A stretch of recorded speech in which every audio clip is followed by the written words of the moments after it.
నమస్తే AP 13 news కి స్వాగతం. వార్తల్లో ముందుగా ముఖ్యాంశాలు. మయన్మార్ కోసం భారతదేశం ఆపరేషన్ బ్రహ్మను ప్రారంభించింది. మొదటి విడత సహాయ సామాగ్రి యాంగోన్కు చేరుకుంది.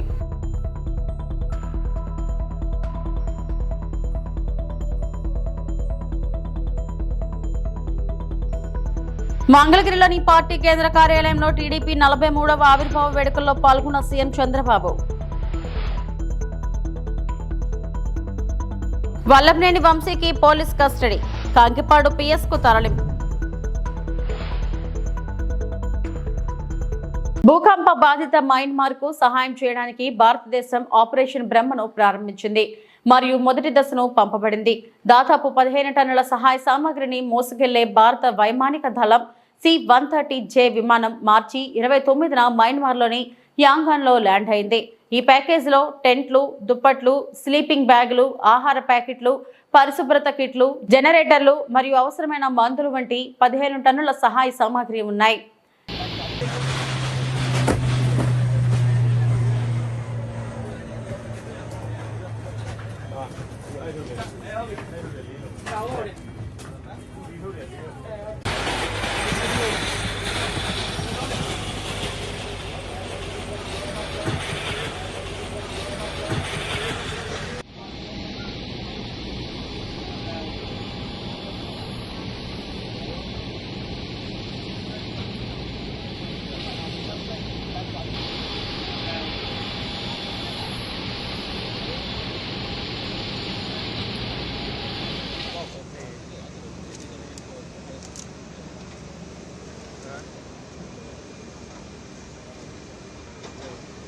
ได้แล้วจะไม่งั้นจะไปลืมก่อนกับเอาผ้าใบยิงไว้ก่อนก็ได้จะได้เห็นนะครับเอาแม็กไปยิงมีผ้าใบไว้กันฝนตกอ่ะ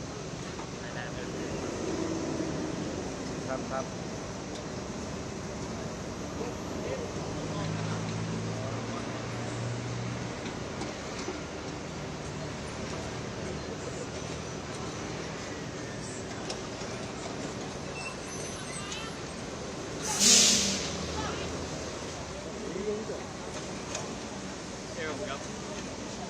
พี่ก็จองไว้ดีกว่าไม่รู้ว่าเดินห่างไปไหนก็ถ่ายบ้างเนี่ยใช่มันกลับไปแล้วรอซาร่ามาตอนแรกผมคิดว่าวันนี้คือรถมันไม่ติดพี่เช้าบอกไปดีกว่าอะไรเงี้ยพี่เช้าร ถยนต์เข้าไม่ได้รถยนต์มันก็เข้าไม่ได้เข้าไปได้นะเข้าดีด้วย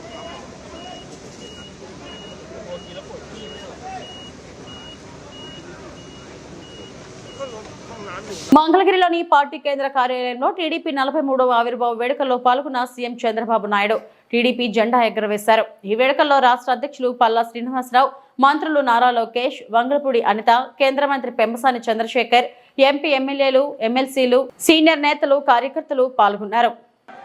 నారా చంద్రబాబు నాయుడు గారి నాయకత్వం, నారా చంద్రబాబు నాయుడు గారి నాయకత్వం. ఒకప్పుడు మనం ఒకసారి ఆలోచిస్తే ఈ పార్టీకి మనందరం వారసులం. ఈ విషయం మీరందరూ గుర్తుపెట్టుకోవాల్సిన అవసరం ఉంది.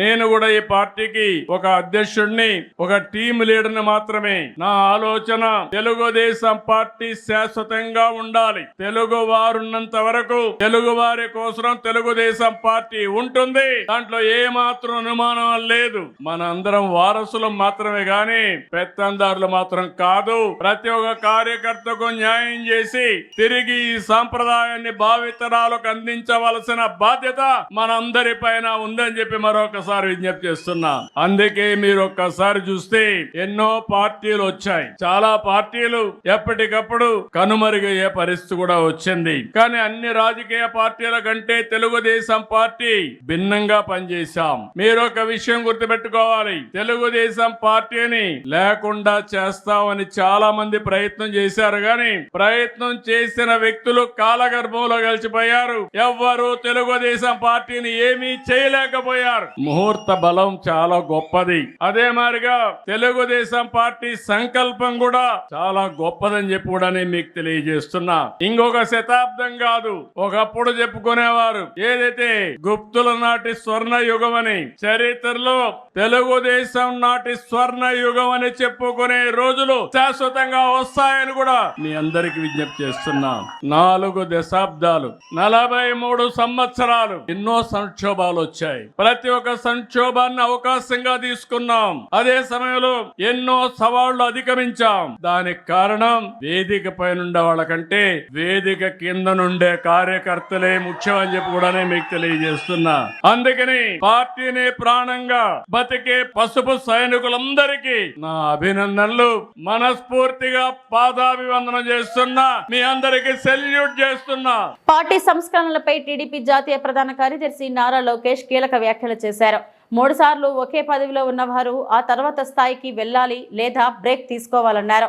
4వసారి పార్టీ జాతీయ ప్రధాన కార్యదర్శిగా ఉన్న తన నుంచే ఈ సంస్కరణ ప్రారంభించాలని పార్టీ అధినేత చంద్రబాబుకు ప్రతిపాదించారు.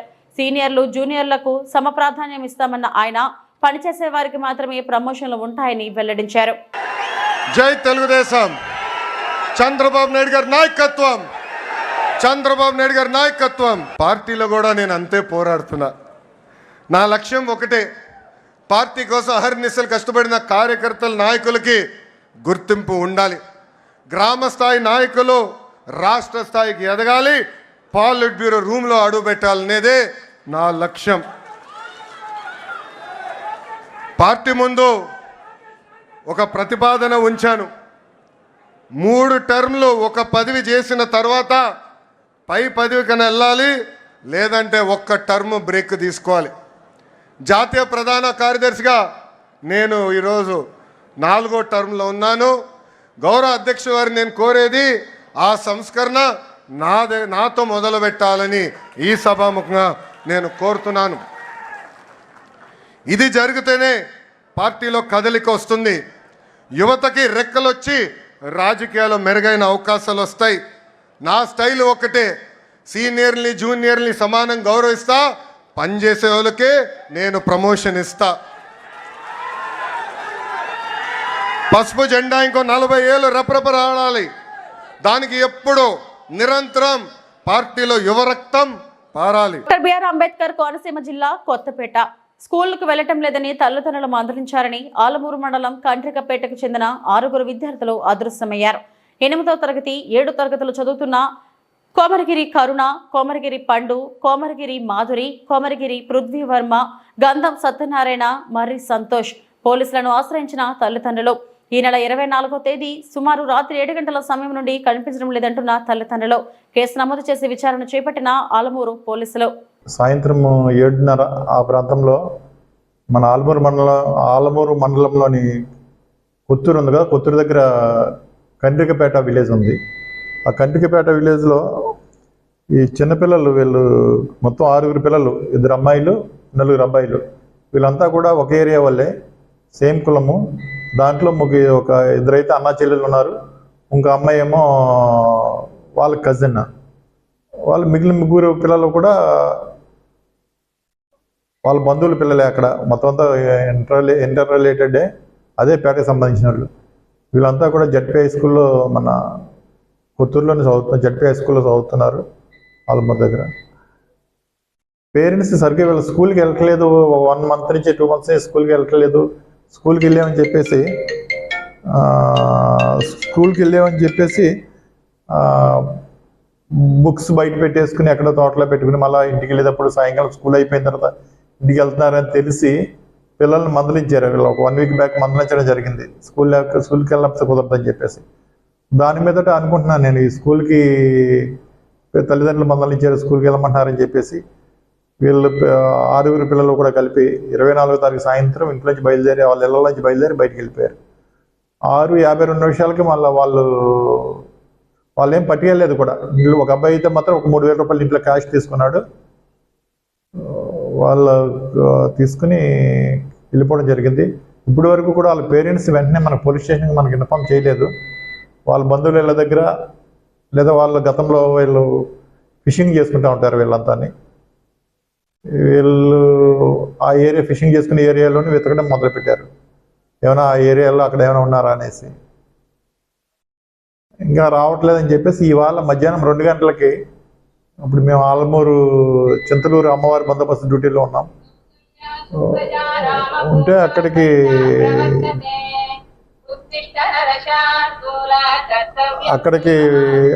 ఇన్ఫర్మేషన్ వచ్చింది. మా వీళ్ళ పేరెంట్స్ వచ్చి ఇలా పోలీస్ స్టేషన్లో రిపోర్ట్ ఇచ్చారని. ఇమీడియట్గా ఎస్ఐ గారు, సిఐ గారు, నేను వచ్చి వాళ్ళతో మాట్లాడి ఒక రిపోర్ట్ తీసుకున్నాం. తీసుకుని వీళ్ళ దగ్గర సెల్ ఫోన్స్ కూడా లేవు, వీళ్ళు ఎక్కడికి వెళ్ళారనేసి ఒక టీమ్స్ ఫామ్ చేసి విజయవాడ ఒక టీము, అలాగే రాజమండ్రి, విశాఖపట్నం ఒక టీం కూడా పంపించడం జరిగింది. అలాగే రావులపాలెం బస్ స్టాండ్లో కూడా సీసీటీవీ ఫుటేజ్, సీసీటీవీ మండపేట అన్ని ఏరియాలో కూడా వెరిఫై చేస్తున్నాం. అలాగే మొత్తం ప్రింట్ మీడియా, ఎలక్ట్రానిక్ మీడియా కూడా ఇన్ఫర్మేషన్ ఇచ్చాం. మొత్తం అంతా ఈ పిల్లల ఫోటోలతో సహా వీళ్ళని ట్రేస్ అవుట్ చేస్తే మాకు ఫోన్ చేసిన మా ఫోన్ నెంబర్లు కూడా ఇచ్చాం. సిఐ గారిది, ఎస్ఐ గారిది, నాది కూడా నెంబర్లు ఇచ్చాం. ఎవరికైనా కనపడితే వీళ్ళంతా ఒక చోట ఉంటారు కాబట్టి మాకు ఇమ్మీడియట్గా మాకు ఫోన్ చేసినా, లేకపోతే వాళ్ళని తీసుకెళ్ళి లోకల్ పోలీస్ స్టేషన్లో ఎక్కడైనా అప్పగించినా వాళ్ళని మళ్ళీ వెనక్కి తీసుకొస్తాం. పార్టీలు అయితే తిరుగుతున్నారు. మొత్తం అందరికీ కూడా విజయవాడ పోలీసులకు కూడా, రైల్వే పోలీసులకు కూడా ఇన్ఫర్మేషన్ ఇవ్వడం జరిగింది. చర్చస్ జరుగుతున్నాయి. అలాగే ఎవరైనా మాకు ఈ పిల్లల గురించి ఆచూకీ ఇస్తే వీళ్ళకి తగిన బహుమతి, ఇన్ఫర్మేషన్ ఇచ్చిన వాళ్ళకి ఒక 10,000 రూపాయల వరకు కూడా బహుమతి కూడా ఇస్తాను. సూళ్లూరుపేట నియోజకవర్గ బీజేపీ క్రియాశీల సభ్యుల సమావేశం. ముఖ్య అతిథులుగా సామంచి శ్రీనివాస్.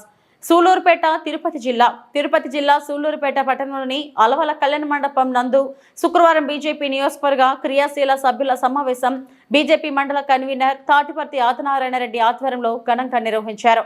ముఖ్య అతిథులుగా బీజేపీ తిరుపతి జిల్లా అధ్యక్షుడు సామంచి శ్రీనివాస్, బీజేపీ ఆంధ్ర రాష్ట్ర ప్రధాన కార్యదర్శి సన్నారెడ్డి దయాకర్ రెడ్డి పాల్గొన్నారు. బీజేపీ నాయకులు ఘన స్వాగతం పలికి వారి చేతుల మీదుగా జ్యోతి ప్రజ్వలన చేశారు. అనంతరం జాతీయ గీతంతో మొదలైన సమావేశంలో నియోజకవర్గంలోని బీజేపీ నాయకులు, మహిళా నాయకురాళ్లు పెద్ద సంఖ్యలో పాల్గొన్నారు.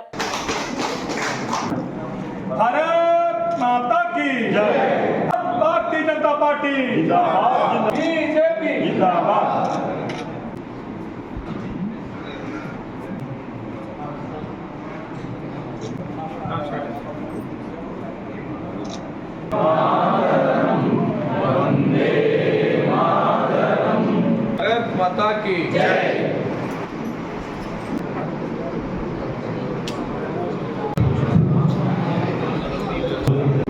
భారతీయ జనతా పార్టీ బలోపేతానికి తిరుపతి జిల్లాలో గట్టిగా కృషి చేస్తూ ఆ సందర్భంగా సూర్యుపేటకు వచ్చేసి మాకు సూచనలు ఇచ్చి మాకు మార్గదర్శనం కోరుతూ ధన్యవాదాలు తెలుపుకుంటున్నాం. ప్రతి మండలాధ్యక్షులు కానీ, క్రియాశీల సభ్యులు కానీ వారి నియోజకవర్గ వారి మండలాల్లో అందరూ నాయకులతో కానీ, కూటమి నాయకులతో కానీ, అలాగే ముఖ్యంగా అధికారులతో, ఎంఆర్ఓతో అయితే కానీ, పోలీస్ డిపార్ట్మెంట్లో అయితే కానీ, రెవెన్యూ డిపార్ట్మెంట్ అయితే కానీ, దేంట్లో అయినా సరే అందరితో పరిచయాలు ఏర్పరచుకొని ప్రజలకి సేవ చేసే మార్గాన్ని మనం ఎంచుకున్నప్పుడు ఆటోమేటిక్గా మన పార్టీ అభివృద్ధి చెందే అవకాశం ఉంటుంది. ఆంధ్రప్రదేశ్లో తిరుపతి జిల్లా మొదటి 3-4 స్థానాల్లో సంస్థాగతంగా చాలా బలంగా ఉండేటువంటి పరిస్థితుల్లో సూళ్లూరుపేట నియోజకవర్గం కూడా మనం చాలా బలమైనటువంటి, మన జిల్లాలో చాలా బలమైనటువంటి ఒక నియోజకవర్గం సూళ్లూరుపేట నియోజకవర్గం. మన జరిగినటువంటి ఎన్నికల్లో కూడా మనం ఏమాత్రం ఓట్లు తగ్గకుండా మనం దురదృష్టశాతం ఎంపీని కోల్పోయినప్పటికీ కూడా మన నియోజకవర్గంలో మనం మెజారిటీ ఓట్లు తెప్పించుకునేటువంటి పరిస్థితి మనకు ఉంది.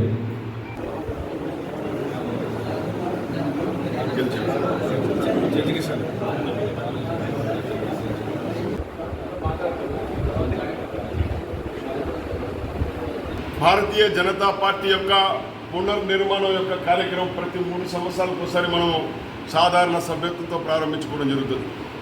ఇదే క్రమంలో సెప్టెంబర్ 2, 2024 భారతీయ జనతా పార్టీ యొక్క సాధారణ సభ్యత్వ నమోదు కార్యక్రమాన్ని భారత ప్రధాని నరేంద్ర మోడీ గారు, బీజేపీ జాతీయ అధ్యక్షులు నడ్డా గారి చేతుల మీదుగా భారతీయ జనతా పార్టీ యొక్క సాధారణ సభ్యత్వం తీసుకుని ప్రారంభించినటువంటి సభ్యత్వ నమోదు ఇవాళ 12 కోట్ల కంటే ఎక్కువ మంది సాధారణ సభ్యులను పార్టీలో చేర్పించి ప్రపంచంలోనే అతిపెద్ద రాజకీయ పార్టీగా అవతరించినటువంటి భారతీయ జనతా పార్టీలో మనమందరం కూడా సభ్యులుగా ఉంటూ ఈ దేశంలో ఉన్నటువంటి అత్యధిక రాష్ట్రాల్లో అధికారంలో ఉన్నటువంటి పార్టీ యొక్క ప్రతినిధులుగా ఈ ప్రాంతంలో పనిచేస్తున్నటువంటి మనము సాధారణ సభ్యత్వ నమోదును కోట్లకు దాటించి ఏదైతే ఆంధ్రప్రదేశ్లో మనం విధించుకున్నటువంటి 25 లక్షల సాధారణ సభ్యత్వ నమోదుని అధిగమించి ఇవాళ 25,000 క్రియాశీలక సభ్యుల్ని చేర్పించుకుని తద్వారా మండల కమిటీలు అటు తర్వాత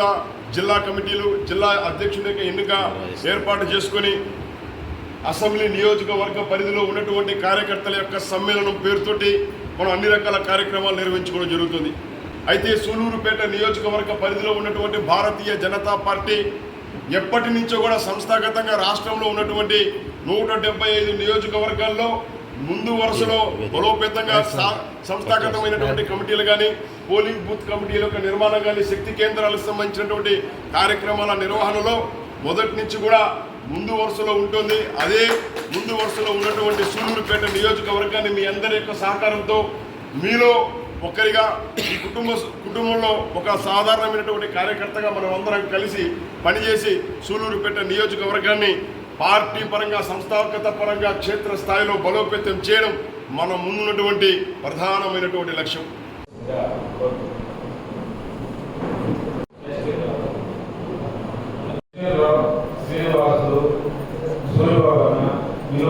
పశ్చిమ గోదావరి జిల్లా తణుకు మాజీ మున్సిపల్ చైర్మన్ ముల్లపూడి రేణుకా నేతృత్వంలో కౌన్సిల్ ఏర్పడి 25 సంవత్సరాలు పూర్తి చేసుకున్న సందర్భంగా కౌన్సిల్ సమ్మేళనం ఏర్పాటు చేసినట్లు ఆమె తెలిపారు.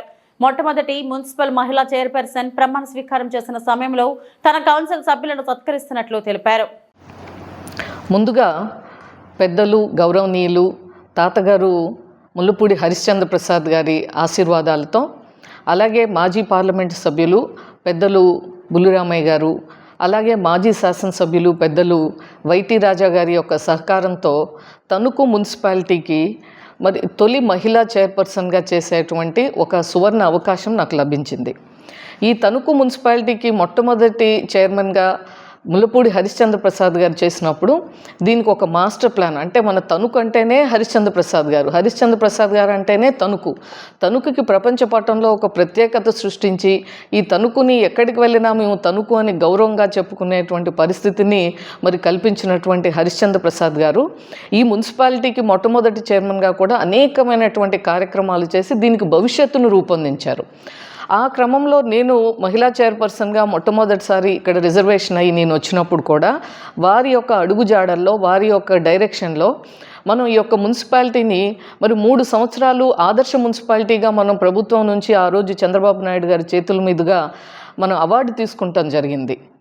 ముఖ్యంగా చూస్తే అప్పుడు మనం ఈ మున్సిపాలిటీ అనగానే మనకి పౌర సేవలు మనం టైంకి అందించాలి, సకాలంలో సరైనటువంటి విధంగా ఇబ్బంది లేకుండా చర్యలు మన యొక్క సేవ ఉండాలనేటువంటి దృక్పథంతో ఆ రోజు ఒక సిటిజన్ చార్టర్ అనేటువంటిది పెట్టి విత్ ఇన్ గివెన్ టైం మనం సర్వీసెస్ ఇవ్వాలి, ఇవ్వకపోతే పెనాల్టీ మనము పే చేసేటువంటి పరిస్థితి ఉండాలి అని చెప్పి అక్కడితో మొదలుపెట్టి ప్రజలు కోరుకునేటువంటి శానిటేషన్ కానీ క్లీన్ అండ్ గ్రీన్ కానీ పార్కుల్ని డెవలప్మెంట్ చేయటం కానీ ఆ దానిలో భాగంగానే మనం చూస్తే ఈరోజు ఎన్టీఆర్ పార్క్ మనకి తణుకులో అందరూ ఒక ఫ్యామిలీ కలిసి వెళ్ళటానికి ఎక్కడికి ప్లేస్ లేదు, ఒక ఎంటర్టైన్మెంట్ లేదు, పిల్లలకు ఆడుకోవటానికి లేదు అని చెప్పి ఆ రోజు ఎన్టీఆర్ పార్క్ని గెయిల్ వారి యొక్క సహకారంతో 15 లక్షలు వాళ్ళ CSR ఫండ్ తోటి ఈరోజు మనం ఉన్నటువంటి ఒక అందమైన ఎన్టీఆర్ పార్క్ని మనం ఏర్పాటు చేసుకుంటాం జరిగింది.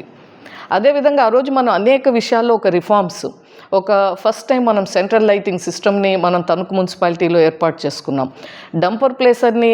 డంపర్స్ అన్నిటిని కొని ఒక ఆధునికంగా, అంటే అప్పటి వరకు చెత్త బుట్టల్లో వీటిల్లో వేస్తే కుండీల్లో వాటి నుండి మాన్యువల్గా చేసేవాళ్ళు. మనం ఈ ఒక డంపర్ ప్లేసర్ని పెట్టి ఆ తరువాత రాష్ట్ర వ్యాప్తంగా మరి డంపర్ ప్లేసర్స్ కొన్నటువంటి పరిస్థితి కూడా మనం ఇప్పుడు నాకు ఇవన్నీ గుర్తొస్తూ ఉన్నాయి. అలాగే చూస్తే మనం అనేక అంశాల పట్ల ఒక డ్రింకింగ్ వాటర్ కానీ లేదా లైటింగ్ కానీ అన్నిటికంటే ముఖ్యంగా సంపూర్ణ అక్షరాస్యత.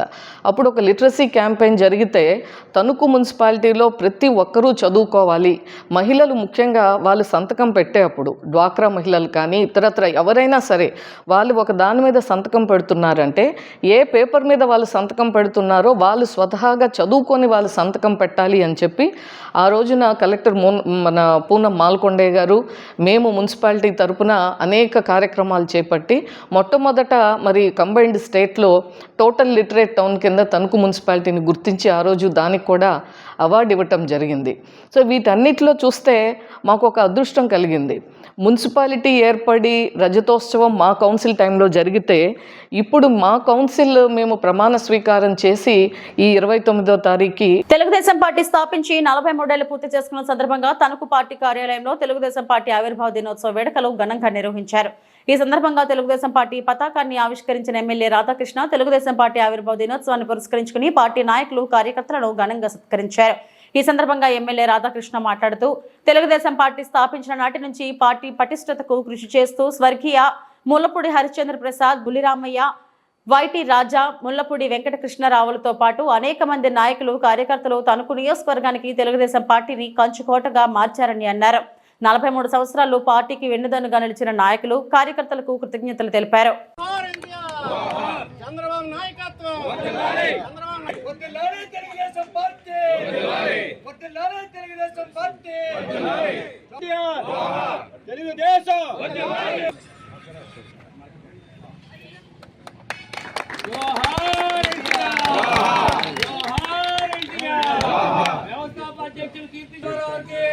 చేసినటువంటి తణుకు నియోజకవర్గ తెలుగుదేశం పార్టీ కుటుంబ సభ్యులందరికీ కూడా హృదయపూర్వక నమస్కారాలు, స్వాగతం తెలియజేసుకుంటూ తెలుగుదేశం పార్టీ ఆవిర్భావ దినోత్సవం సందర్భంగా తణుకు నియోజకవర్గ ప్రజలకు తెలుగుదేశం పార్టీ కుటుంబ సభ్యులందరికీ ఆవిర్భావ దినోత్సవ శుభాకాంక్షలు తెలియజేసుకుంటున్నాను. 43 సంవత్సరాలు పూర్తి చేసుకుని ఈరోజు 44వ సంవత్సరం తెలుగుదేశం పార్టీ అడుగుపెట్టడం. 44 సంవత్సరాల క్రితం స్వర్గీయ నందమూరి తారక రామారావు గారు ఆ రోజు దేశంలోనే రాష్ట్రంలోనూ ఉన్నటువంటి పరిస్థితుల్లో కాంగ్రెస్ పార్టీ ఆ రోజు తెలుగువారిని ఏ విధంగా అవమానాలకు గురి చేస్తుందో దాని నుంచి ఒక ఆత్మగౌరవ నినాదంతో తెలుగుదేశం పార్టీని స్థాపించి కేవలం 9 నెలల్లో రాష్ట్రంలో అధికారంలోకి వచ్చి అప్పటి వరకు ఉన్నటువంటి పెత్తందారీ వ్యవస్థల్ని ఈరోజు అధిగమించి తెలుగుదేశం పార్టీ ద్వారా పేద బడుగు బలహీన వర్గాలకి రాజ్యాధికారానికి తీసుకొచ్చినటువంటి వ్యక్తి నందమూరి తారక రామారావు గారు. తెలుగుదేశం పార్టీ ద్వారా తెలుగుదేశం పార్టీ స్థాపించిన తర్వాత ప్రపంచవ్యాప్తంగా తెలుగువారికి గుర్తింపు తీసుకొచ్చింది. ఆత్మగౌరవ నినాదంతో ఈరోజు తెలుగువారందరినీ కూడా ఏకోన్ముఖులను చేసి ఆ రోజు ఉమ్మడి తెలుగు రాష్ట్రంలో అనేక సంస్కరణలకి నాంది పలికినటువంటి వ్యక్తి స్వర్గీయ నందమూరి తారక రామారావు గారు. అభివృద్ధి సంక్షేమం అంటే తెలుగుదేశం పార్టీ, అలాగే బడుగు బలహీన వర్గాలకి రాజ్యాధికారాన్ని ఇచ్చిన పార్టీ తెలుగుదేశం పార్టీ, అలాగే రైతన్నలకి ఆ రోజు అనేక సంక్షేమ కార్యక్రమాలు అమలు చేసినటువంటి party Telugu Desam party. Telugu Desam party స్థాపించినప్పటి నుంచి కూడా అనేక మంది తెలుగుదేశం పార్టీ పటిష్టతకి కృషి చేస్తూ ఈ నియోజకవర్గాన్ని తెలుగుదేశం పార్టీకి కంచుగాటుగా మలిచినటువంటి వ్యక్తులు స్వర్గీయ ముల్లపూడి హరిశ్చంద్ర ప్రసాద్ గారు, బోల బుల్లిరామయ్య గారు, వైటి రాజా గారు, అలాగే ముల్లపూడి కృష్ణారావు గారు, అదేవిధంగా అనేక మంది నాయకులు కార్యకర్తలు వారందరికీ కూడా ఈరోజు మరొకసారి కీర్తిశేషులైనటువంటి వారిని స్మరించుకుంటూ వారి సేవలను స్మరించుకుంటూ అదేవిధంగా ఈరోజు ఎవరైతే గత 43 సంవత్సరాలుగా పార్టీకి వెన్నుదన్నుగా నిలిచినటువంటి నాయకులకి కార్యకర్తలకి కూడా మరొకసారి ధన్యవాదాలు తెలియజేసుకుంటూ అలాగే కొంతమందిని ఇక్కడ ఉన్నటువంటి కృష్ణా జిల్లాలోని ఆత్కూరు భూ కబ్జా కేసులో వైకాపా మాజీ ఎమ్మెల్యే వల్లభనేని వంశీని పోలీసులు ఒకరోజు కస్టడీకి తీసుకున్నారు. వైద్య పరీక్షల అనంతరం ఆయన్ను కంకిపాడు పిఎస్ కు తరలించారు. ఈ కేసుకు సంబంధించి ఆయనను పోలీసులు ప్రశ్నిస్తున్నారు. ఆత్కూరు పోలీస్ స్టేషన్ పరిధిలో ఓ భూ వివాదానికి సంబంధించి శ్రీధర్ రెడ్డి అనే వ్యక్తి ఫిర్యాదుతో ఉంగుటూరు పోలీస్ స్టేషన్లో వంశీపై కేసు నమోదైంది. గన్నవరం టీడీపీ కార్యాలయంపై దాడి కేసులో ప్రస్తుతం వంశీ విజయవాడ జైలులో రిమాండ్ ఖైదీగా ఉన్నారు.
ఇవి ఇప్పటివరకున్న బులెటిన్ అప్డేట్స్. నమస్తే.